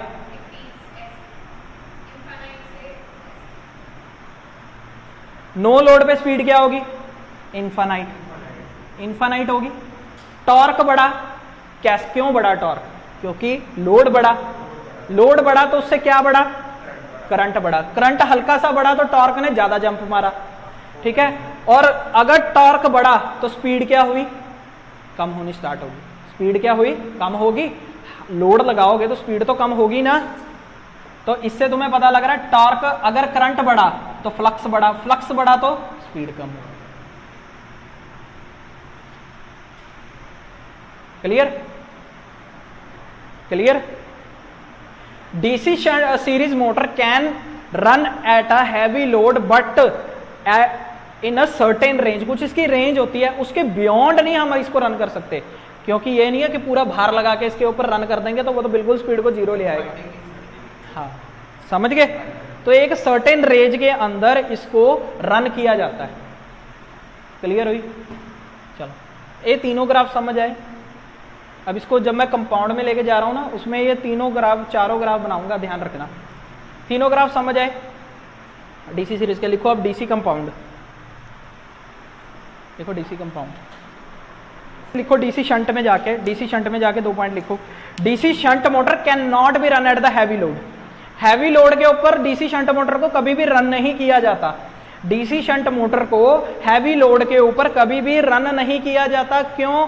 क्योंकि at heavy load it takes a large amount of current due to which it windings could be burn out. क्या होगा, हैवी लोड के ऊपर ये करंट ज्यादा लेगी, और करंट ज्यादा लेने से इसकी वाइंडिंग के जलने के पूरे चांसेस होते हैं, क्योंकि टॉर्क इसकी क्या है, लो है। लिखो कि DC shunt motor can not be run on the heavy load because, ये क्वेश्चन बना हुआ है तभी तुम्हें सारे क्वेश्चन में निकाल के लाया हूं। DC shunt motor can not be run at the heavy load because it takes a large amount of starting current due to which it takes a large amount of starting current due to which it windings should burn out. उसकी winding क्या होगी, जल जाएगी। ठीक है, windings क्या होगी, जल जाएगी। क्लियर हो गया? क्लियर हो गया? DC shunt motor is a constant speed motor. ये कांस्टेंट स्पीड पे चलती है। ठीक है, ये कांस्टेंट स्पीड पे चलती है।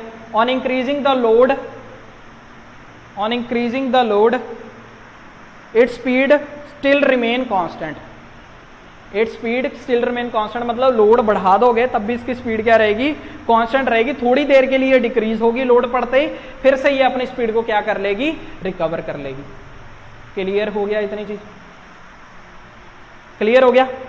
चलो डीसी कंपाउंड लिखो। DC compound motor, DC compound motor, DC compound motor is a mixture of series and shunt field. DC compound motor is a mixture of series and shunt field. DC compound motor is a mixture of shunt और series में। अब देखो क्या होगा, इसके अंदर series भी लगी होती है। DC compound motor is a mixture of series plus shunt. इसके अंदर सीरीज वाइंडिंग भी लगी होती है, साथ में क्या लगी होती है, शंट वाइंडिंग भी। क्या लगी होती है साथ में, शंट वाइंडिंग भी। क्लियर? शंट वाइंडिंग भी लगी होती है। ठीक है, इसके अंदर आ रहा है आर ए। अब इसके अंदर जो करंट आएगा वो आई ए ना आके इसको हम आई लिखते हैं, ये आगे दो हिस्सों में डिवाइड हो जाता है, I A plus I F. ठीक है, I A plus I F. Clear?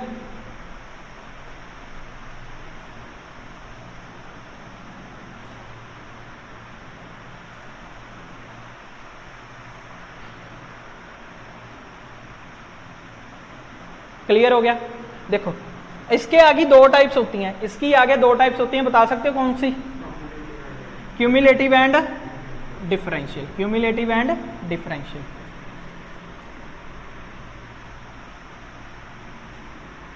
Cumulative and differential. Cumulative का मतलब क्या है? जो टोटल फ्लक्स होगी, टोटल फ्लक्स जो होगी वो फाई एस सी के अकॉर्डिंग भी और फाई एस एच के अकॉर्डिंग भी क्या होगी? ऐड होगी। ठीक है, जो टोटल फ्लक्स होगी वो क्या होगी? फाई एस सी के अकॉर्डिंग और फाई एस एच के अकॉर्डिंग क्या होगी? दोनों ही ऐड होंगी। ठीक है, और अगर ये डिफरेंशियल है, अगर ये क्या है? डिफरेंशियल है, तो ये क्या होगी? Total flux is equal to phi S H minus phi S C. इस चीज को ध्यान से रखना, एस सी बाद में आएगा, इसमें एस सी इसमें बाद में आएगा, सीरीज का फ्लक्स बाद में आएगा। क्लियर होगी? कहीं सीरीज का फ्लक्स पहले लिख दो तो ग्राफ गलत हो जाएगा सारा। सीरीज का फ्लक्स चाहे अंडरलाइन करके लिख लो, always series flux comes after, underline करके लिख लो इसको, वहां गलती कर दी तो गलत हो जाएगा पूरा।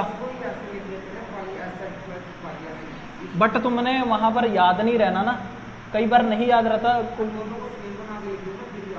वो तो तुम लिख लो, मैं तुम्हें फिर भी ये कह रहा हूं ऑलवेज इट कम्स आफ्टर।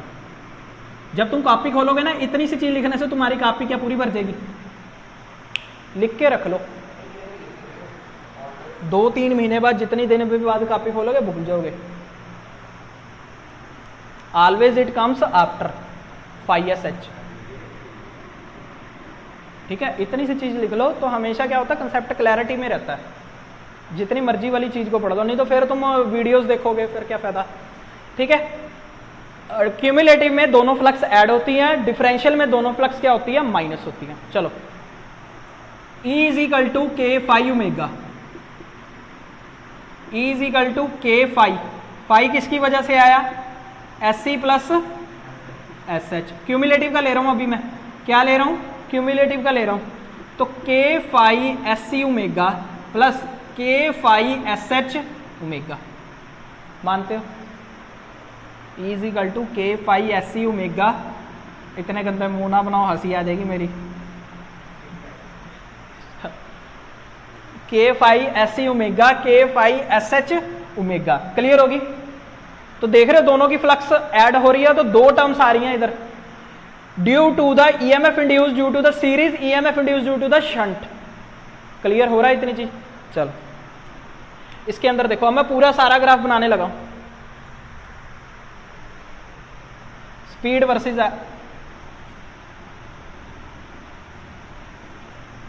पहले इसका भी लिख ही लेते हैं। चलो, इसको इरेज कर दूं, अभी इसकी तो नहीं जरूरत है, बना लिया होगा ये तो।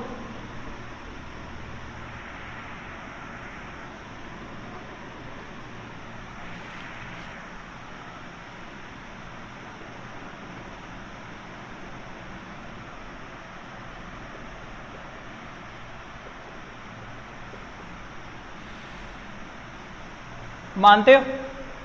उसके अंदर क्या आएगा? S H minus S C. इसके अंदर क्या आएगा? प्लस। तो ये किसके लिए हो गया? क्यूमुलेटिव के लिए। वो किसके लिए हो गया? डिफरेंशियल के लिए।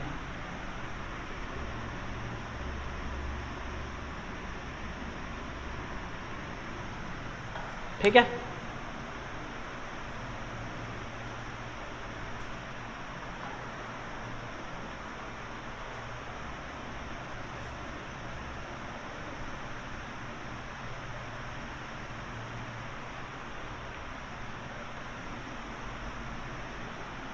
यहां से स्पीड क्या आएगी? N S is equal to E B by phi, और यहां पर फाई क्या होता है? E B by phi S C plus phi S H. Clear?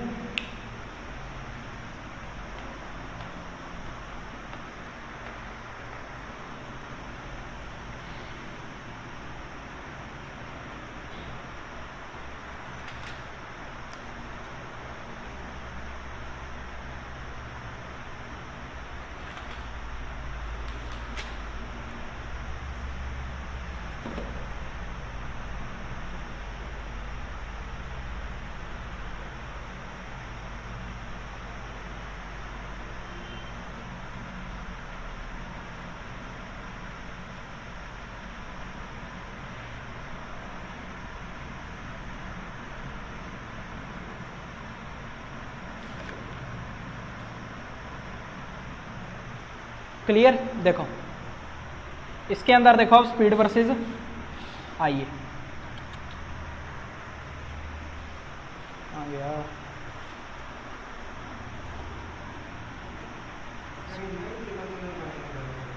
है। हाँ तीनों बनेंगे, बट मैं अलग अलग नहीं बना रहा, अब इसके अंदर कंबाइन बना दे रहा हूँ सबका। ठीक है, क्यूमुलेटिव डिफरेंशियल का कंबाइन हो जाएगा। जो शंट था वो कैसे गिर रहा था? स्लाइटली गिर रहा था। ठीक है, ये हो गया शंट का। तो बड़ा बनाते हैं, एक मिनट।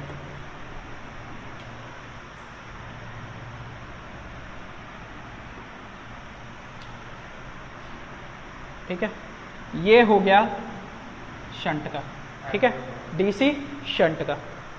ठीक है, उसके बाद क्या हुआ देखो, जब नो लोड था आईए खत्म हो जाता था, आईए खत्म हो जाएगा, बट आईएसएच खत्म होगा कोई?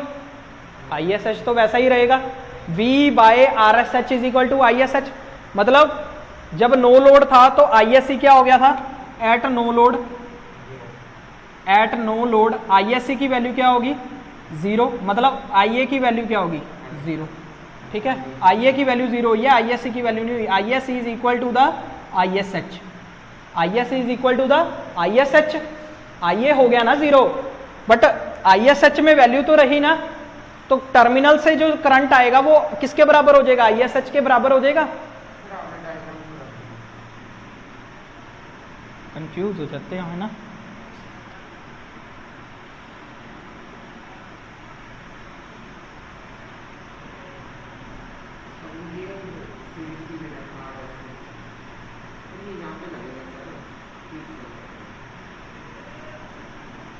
ये हो गया आरएससी।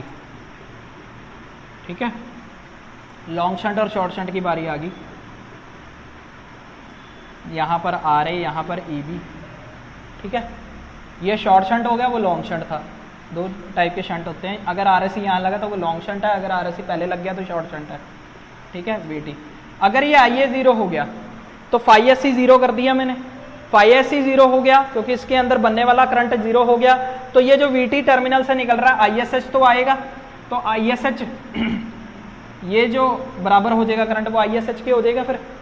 ठीक है, अब ये अगर आईएसएच के हो गया बराबर तो फ्लक्स कौन सा रहा? फ्लक्स कौन सा रहा? Is directly proportional to the EB by. अच्छा ये देखो ईबी क्या था? VT minus IA R A divided by flux. अगर आईए आर ए 0 हो गया तो फ्लक्स क्या रहा? NS is equal to VT by phi रहा flux. VT minus IA R A और फाई क्या? Phi S C plus phi S H. Phi S C 0 हो गया, फाई एस सी 0 होने से बचा क्या? सिर्फ फाई एस एच बचा क्या? फाई एस एच, और वीटी बचा, आईए आर ए भी 0 हो गया। तो स्टार्ट कहां से होगा? ग्राफ यहीं से स्टार्ट होगा। इनफाइनाइट स्पीड नहीं होगी, स्पीड होगी कम, 0 भी नहीं होगी। ठीक है, मतलब क्यूमुलेटिव का यहीं से स्टार्ट होगा। अब देखो जैसे ही लोड लगा आईएससी बढ़ा, आईएससी बढ़ा सॉरी आईए बढ़ा तो क्या बढ़ा? आईएससी बढ़ा, आईएससी बढ़ा तो फाई एससी बढ़ा, फाई एससी बढ़ा तो फ्लक्स टोटल बढ़ गया, टोटल फ्लक्स क्या हो गया? बढ़ गया। अब जब टोटल फ्लक्स बढ़ गया तो स्पीड क्या होगी? डिक्रीज। स्पीड क्या होगी? डिक्रीज। समझे कि नहीं? देखो आईए आया, आईएससी आया, फाई एससी आया, और टोटल फ्लक्स में फाई एस एच तो पहले से बैठा था, अब फाई एससी और आ गया तो टोटल फ्लक्स बढ़ गया। टोटल फ्लक्स बढ़ा तो यहां पर जो N S is equal to E B by phi था, वो टोटल फ्लक्स बढ़ा, और टोटल फ्लक्स बढ़ा तो NS क्या हुआ, घटा।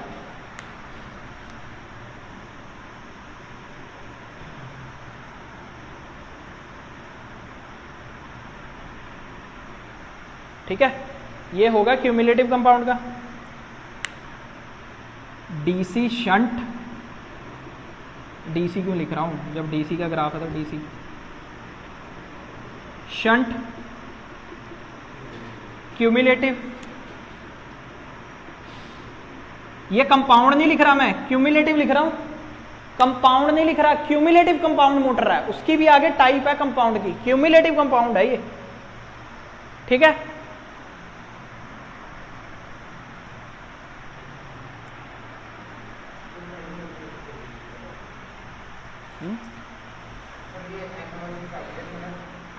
हाँ एन वर्सेज आइए, एन वर्सेज आइए, क्लियर, इतनी चीज क्लियर हुई। अब देखो डीसी सीरीज में क्या है, डीसी सीरीज में इनफाइनाइट से स्टार्ट हो रहा था, इनफाइनाइट से स्टार्ट हो रहा था ग्राफ और बहुत डिक्रीज कर रहा था, ये आ गया सीरीज का। सीरीज का क्यूमुलेटिव से नीचे रहेगा क्योंकि ये ग्रेजुअली डिक्रीज करता है, बिल्कुल मतलब बहुत ज्यादा अमाउंट में डिक्रीज करता है ये। सीरीज में जैसे ही लोड लग जाता है वो डिक्रीज करना स्टार्ट हो जाती है उसकी स्पीड। क्लियर, क्लियर हो गया। चलो डिफरेंशियल में आओ। At no load phi S is equal to 0, graph क्या बना, फाई एस एच क्या बना, N is equal to E B by phi. ठीक है, अब फाई के अंदर phi S H minus phi S ही था, तो जब एट नो लोड पे क्या हो गया, तो फाई क्या रहा, सिर्फ फाई एस एच, तो शंट की तरह एक्ट करेगा। मतलब ग्राफ कहां से स्टार्ट होगा, यहीं से, ग्राफ कहां से स्टार्ट होगा, यहीं से। ठीक है, जब लोड लगा तो आई ए इंक्रीज हुआ, आई ए इंक्रीज हुआ तो फाई एस सी इंक्रीज हुआ, फाई एस सी इंक्रीज हुआ तो टोटल फ्लक्स क्या हुआ, डिक्रीज हुआ, क्योंकि माइनस हो रहा है। टोटल फ्लक्स जब डिक्रीज हुआ तो स्पीड क्या हुई, बढ़ी, स्पीड क्या हुई, बढ़ी, स्पीड क्या हुई, बढ़ी, स्पीड क्या हुई, बढ़ी। अब ये जो पूरा नो लोड का कर्व था ना, नो लोड का, जब नो लोड पे था, ठीक है, तो ये क्या आ गया, डिफरेंशियल। बताओ इसके अंदर कौन सी चीज नहीं क्लियर, इसके अंदर मेरे को बताओ कौन सी चीज नहीं क्लियर तुम्हारी, एक एक चीज समझाइए। देखो क्या है, स्टार्टिंग में फाई एस सी 0 हो गया क्योंकि करंट 0 था, आई ए 0 था तो फाई एस सी 0 हो गया, फाई एस सी 0 हुआ तो बचा क्या है, शंट का फ्लक्स, शंट का फ्लक्स बचा तो शंट के मोटर की स्टार्टिंग स्पीड लेगा, शंट मोटर की तरह स्टार्टिंग स्पीड लेगा। चलो जैसे ही लोड लगा आई ए बढ़ा, फाई एस सी बढ़ा, फाई टोटल घटा, क्योंकि फाई एस सी बढ़ने से नेगेटिव टर्म बढ़ गई, उधर की टर्म बढ़ गई तो टोटल फ्लक्स घट गया। जब टोटल फ्लक्स घटा तो फाई घटा तो एन बढ़ा, ठीक है, एन बढ़ा, ठीक है, क्लियर हुआ। और एक चीज और समझाऊं इसके अंदर, ईबी की वैल्यू क्या होती है, वीटी माइनस आई ए, आई ए बढ़ा तो ऊपर वाला ईबी भी घटा, बट वो जो क्या ईबी, अगर आई ए बढ़ेगा तो ईबी भी घटेगा, बट फ्लक्स की वैल्यू ज्यादा घटती है एज कंपेयर टू आई ए, ठीक है, क्योंकि फ्लक्स की वैल्यू ज्यादा घटती है एज कंपेयर टू आई ए, इसलिए स्पीड क्या करती है, इंक्रीज होती है। क्लियर होगी इतनी चीज। तो ये ग्राफ चाहे तुम डायरेक्टली याद रख लो, चाहे तुम अकेले अकेले का ग्राफ याद रख लो। इसके अंदर क्वेश्चन ऐसे बनता है कि किस मोटर का स्पीड कंट्रोल कैरेक्टरिस्टिक पुअर है, किस मोटर का स्पीड कंट्रोल कैरेक्टरिस्टिक पुअर है, सीरीज दिख रहा है, सबसे नीचे है, क्योंकि स्पीड करंट के बढ़ने से बिल्कुल ही बहुत ही कम हो जा रही है, तो इसको कंट्रोल कैसे कर लोगे तुम। किसका सबसे ज्यादा है, समझ रहे हो, डिफरेंशियल मोटर का क्या है, ज्यादा है। क्लियर हो रही है चीज इतनी। ये हमारा क्या आ गया, स्पीड वर्सेस आइए। तो एक मिनट में हाथ धो लो, ज्यादा काले हो गए। देखो टॉर्क का फॉर्मूला क्या होता है, K phi I A, torque का फॉर्मूला क्या होता है, K phi I A. Torque is equal to K phi S H I A plus K phi S C I A cumulative में। डिफरेंशियल में क्या होगा, डिफरेंशियल में क्या होगा, torque is equal to K phi S H I A minus K phi S C I A. और इसके अंदर एक और चीज होगी, K phi S H I A minus के डैश आई ए का स्केयर। मानते हो के डैश आया था कि नहीं, फाई एस सी की वैल्यू के डैश आई ए। सीरीज के ऊपर सीरीज के अंदर जो फाई एस सी होता है वो आई ए के बराबर होता है के डैश आई ए। क्लियर हुई इतनी चीज। चलो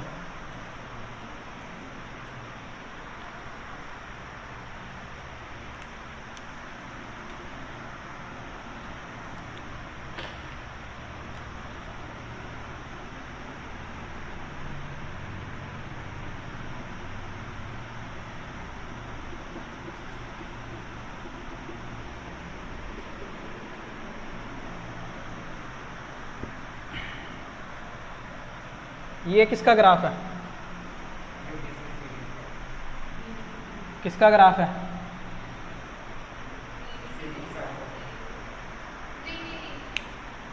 भूल गया, अभी से भूल गया। Torque is directly proportional to I A किसका होता है, क्यों बुलेका खा रहे हो फिर। चलो उसके बाद देखो करंट नो लोड पे, नो लोड के ऊपर आई ए जीरो था, नो लोड के ऊपर क्या था, आई ए जीरो, तो टॉर्क भी क्या होगा, जीरो। नो लोड के ऊपर दोनों में आई ए जीरो है तो टॉर्क भी क्या हो जाएगा, जीरो। मतलब ग्राफ कहां से स्टार्ट होगा, क्यूमुलेटिव का, यहां से। ठीक है, जैसे आई ए बढ़ा, जैसे आई ए बढ़ा तो फाई एस सी भी बढ़ेगा और फाई एस एच तो कांस्टेंट है, ये चीज तो कांस्टेंट है ना, depends upon the I S H which is constant. ठीक है, ये बढ़ा, ये भी बढ़ा, दोनों इंक्रीज करे। इसके अंदर तो सच लिखा नहीं ना अपने, इसको मैं लिख देता हूं के डैश आई ए का स्केयर। ठीक है, के डैश आई ए का स्केयर अगली लाइन में लिख लेना।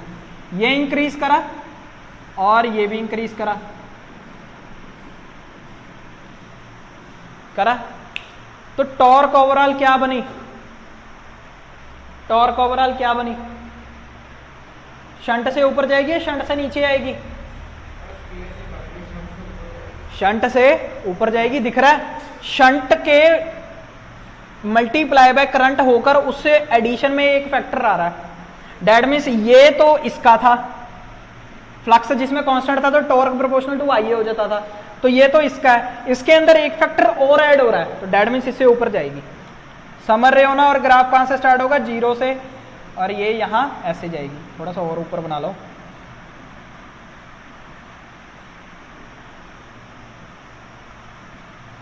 ठीक है। ये किसका आ गया, क्यूमुलेटिव का। नीचे करके लिखना, ऊपर ना लिखना, ऊपर एक ग्राफ आ जाएगा कट करेगा एक, तो नीचे करके लिखना। ये ना बीच में घपला कर दो तुम, नीचे करके लिखना जैसे मैंने लिखा नीचे करके क्यूमुलेटिव। ठीक है, उसके बाद देखो डिफरेंशियल क्या होगा, नो लोड पर आई ए जीरो, तो ग्राफ कहां से स्टार्ट होगा, जीरो से। देखो ग्राफ की स्टार्टिंग होनी बहुत जरूरी है क्योंकि इसके अंदर सीरीज का ग्राफ ऊपर से स्टार्ट हो रहा था, बाकी सब एक शंट की तरह बिहेव करते थे नो लोड के ऊपर। इसके अंदर जीरो से स्टार्ट होगा, जैसे ही आई ए बढ़ा तो शंट से नीचे आएगा, शंट का फैक्टर ये रहा, उसके अंदर एक फैक्टर माइनस हो रहा है तो डेट मीन्स डिफरेंशियल कहां आएगा, यहां आएगा। तो ये क्या आ गया,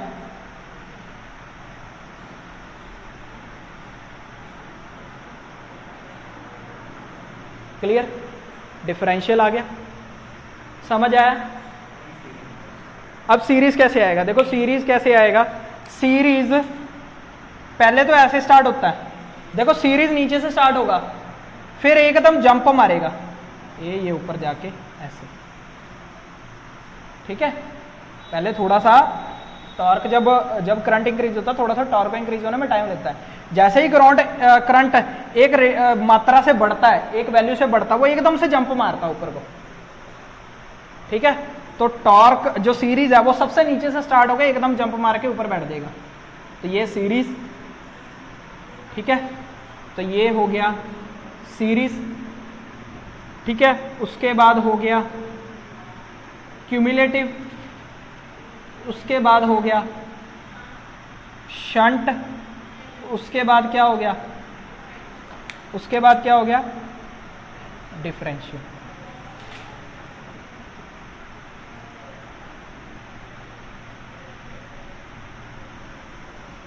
क्लियर? सबसे ऊपर क्यूमुलेटिव, सीरीज, क्यूमुलेटिव, शंट और डिफरेंशियल। तो स्टार्टिंग टॉर्क हमेशा ही किसका ज्यादा होता है, सीरीज का। यहां से समझ आया सीरीज का क्यों रखते हैं हम स्टार्टिंग टॉर्क हाई, क्योंकि ऊपर बैठता है। वोल्टेज कंट्रोल, स्पीड कंट्रोल किसका नहीं पॉसिबल है, इजी, सीरीज का नहीं पॉसिबल है। इजी किसका स्पीड कंट्रोल पॉसिबल है, डिफरेंशियल का, ठीक है। क्लियर हुआ इतनी चीज? तो ग्राफ पूछ लेगा, ऐसे ग्राफ बना के पूछ लेगा 1 2 3 4 मैच द फॉलोइंग। क्या करो, मैच द फॉलोइंग। इधर दे देगा 1 2 3 4, उधर दे देगा ये शंट सीरीज कंपाउंड, और बोलेगा कि मैच करो पहला किसका ग्राफ है, दूसरा किसका ग्राफ है, तीसरा किसका और चौथा किसका। क्लियर? रिपीटेड क्वेश्चन है इसके ऊपर, इसके ऊपर रिपीटेड क्वेश्चन है, इसके ऊपर भी, ठीक है। क्लियर हुआ? चलो एक और देख लो, speed versus torque, speed versus torque, speed versus torque.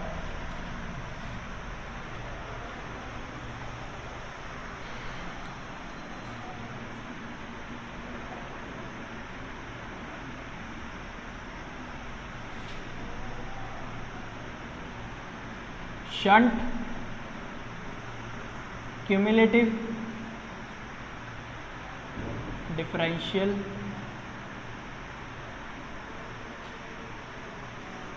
ठीक है, और series.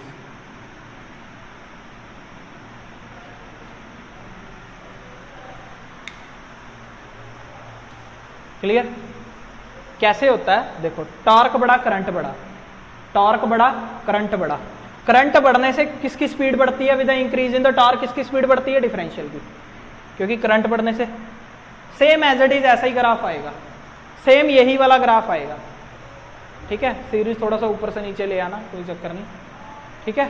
Same as it is यही वाला ग्राफ होगा, क्योंकि पहले दूसरे से ही वो ग्राफ मिलता है हमें, समझ गए।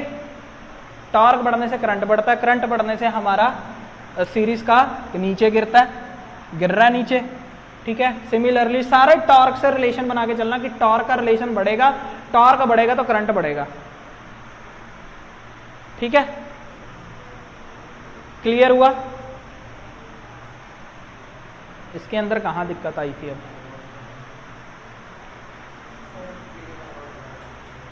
अरे सेम एज इट इज वही ग्राफ है। क्या इन्फिनिटी से? मैं कह तो रहा था इन्फिनिटी से कर लेना उसको, इन्फिनाइट से कर लेना, कहा तो था।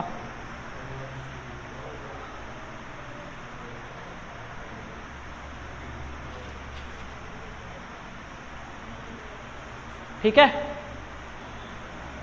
सबसे सिंपल वे में सॉल्व करवाया, अब ध्यान रखना इस चीज को, ठीक है, भूलना नहीं है। अब हमारे सामने पड़े हैं ग्राफ,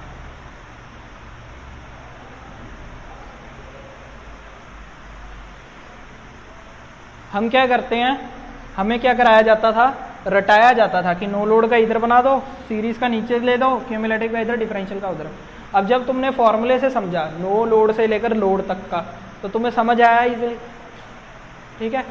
और कोई भी क्वेश्चन आ जाए नो लोड से लोड तक का ग्राफ बना लो, इसको याद ना भी रखोगे ना कोई चक्कर नहीं, बट थोड़ा सा याद रख लेना, डी ऊपर, ये स्पीड और टॉर्क का डी ऊपर और उसके अंदर डी नीचे। हाँ, डी शंट क्यूमुलेटिव सीरीज, उल्टा कर दो, डी शंट क्यूमुलेटिव सीरीज, समझ गए, उल्टा हो रहा है। क्लियर हो रहा है? तो अब इसको क्वेश्चन मैं तुम्हें बताता हूं, जिसके अंदर मैंने तुम्हें बोला था, देखो क्या हो रहा था, जब टॉर्क बढ़ता है तो स्पीड बढ़ती है, स्पीड टॉर्क बढ़ता है तो आईए बढ़ता है, आईए बढ़ता है तो फ्लक्स बढ़ता है, फ्लक्स बढ़ता है तो स्पीड क्या होती है, कम होती है।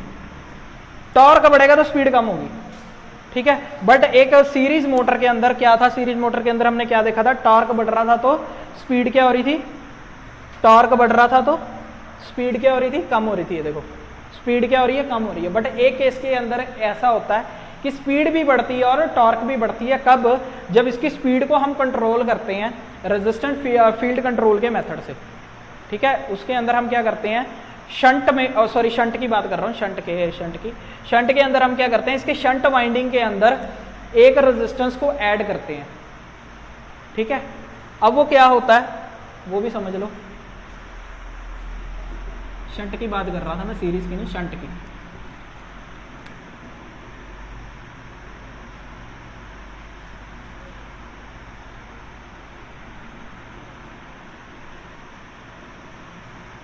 ठीक है, ये RSH हो गया, यहाँ पर RA है और यहाँ पर EB है, यहाँ पर VT है, ठीक है।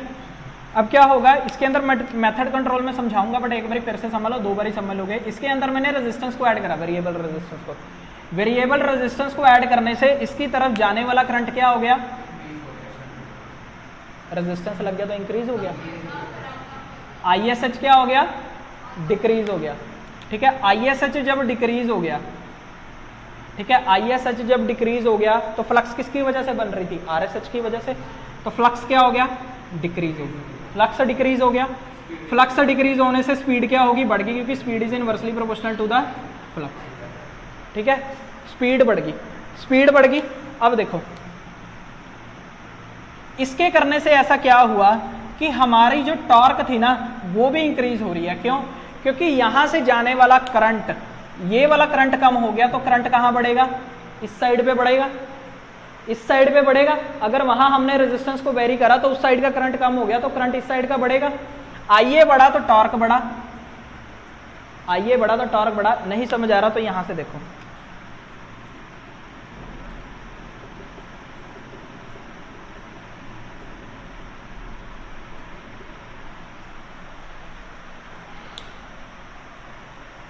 फ्लक्स कम हुआ,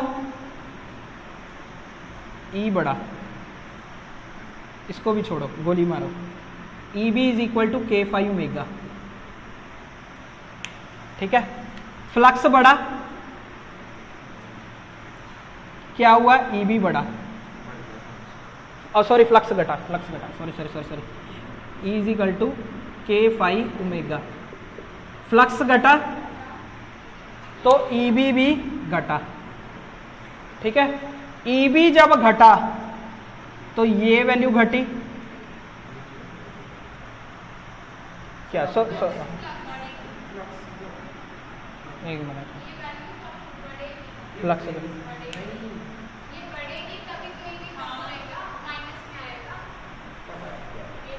एक मिनट रुक जाओ, मैं क्या कर रहा हूँ मैं तो समझ लें दो।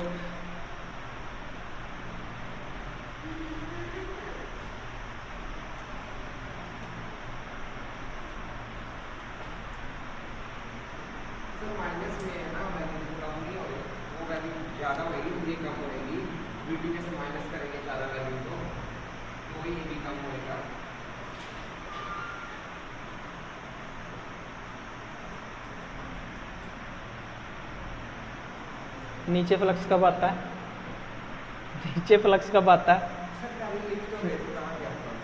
वो तो NS is equal to VT minus I है, बता ही नहीं रहे। EB घटा, EB घटा तो EB घटने से क्या बढ़ना चाहिए, उधर वाली वैल्यू बढ़ रही है तभी तो घट रहा है। IA बढ़ रहा है, जब IA बढ़ रहा है तो torque is directly proportional to क्या होता है, IA। शंट मोटर में तो IA बढ़ा तो क्या बढ़ा, टॉर्क। तो दोनों चीजें बढ़ गई, स्पीड भी बढ़ गई और टॉर्क भी बढ़ गया। समझ गए, वो फॉर्मूला गलत लिखी जा रहा, बता नहीं रहे, NSI इधर, इधर ही बना, ठीक है।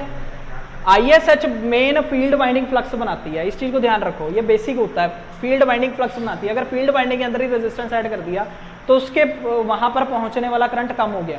जब पहुंचने वाला करंट कम हो गया तो फ्लक्स घट गया, जब फ्लक्स घट गया तो स्पीड बढ़ गई। ठीक है। जब स्पीड बढ़ गई तो तुम्हें यहां से पता लग रहा है ईएमएफ जो होती है वो फ्लक्स ही जनरेट करती है। अगर ईएमएफ ही घट जाएगी तो क्या घट जाएगी, सॉरी फ्लक्स घट जाएगी तो ईएमएफ ही घट गई। जब ईएमएफ घट गई तो डेट मींस आईए बढ़ गया, जब आईए बढ़ गया तो टॉर्क बढ़ गया। क्लियर हुई, क्लियर हुई इतनी चीज।